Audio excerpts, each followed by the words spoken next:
The print, 5th of April 2024, "We do not want these setbacks in our relations with India," said China's top diplomat in Delhi.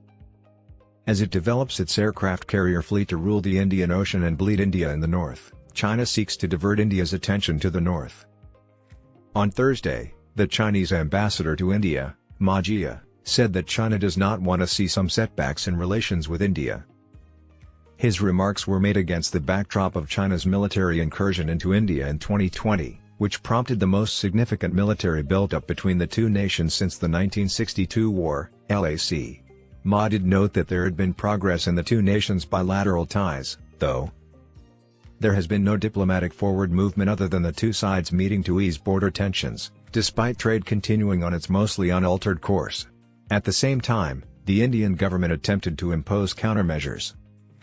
Since Sun Weidong's tenure as ambassador ended in October 2022, China hasn't even named a new ambassador to India in the past 2 years.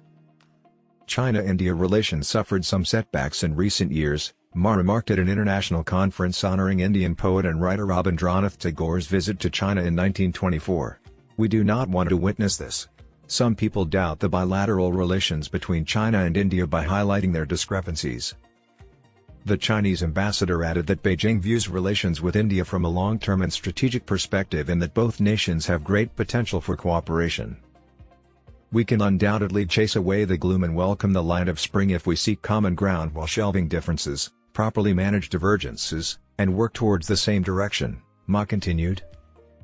China's claims over Arunachal Pradesh have led to a recent back and forth between India and China over insults. During a weekly media briefing on Thursday, the day Ma addressed the conference, an official from India's Ministry of External Affairs, MEA, reaffirmed the government's position that Arunachal Pradesh is an essential and unalienable part of India. China unveiled its fourth list of 30 new names for different locations in Arunachal Pradesh last month. On March 28, India responded that Beijing may repeat its baseless claims, but the situation remained the same. India and China have had more than 20 rounds of military commander-level negotiations for complete disengagement in the remaining regions along the Lak in eastern Ladakh and the restoration of peace in border areas after their troops battled in the Galwan Valley in 2020. The most recent round took place near the Chushul-Moldo boundary in February. S. Jaishankar, the Minister of External Affairs, has repeatedly stated that if the border regions are still unstable, relations between the two nations cannot improve or return to normal. Industrious momentum at a symposium titled Commemorating the Centenary of Rabindranath Tagore's Visit to China, the Chinese Chargé d'Affaires stated that there has been a positive momentum of improvement in bilateral relations between the two nations in the last year. High-level contacts and communications were maintained between the two parties. People-to-people relations between our two countries have progressively rebounded, and bilateral trade has expanded steadily, according to Ma.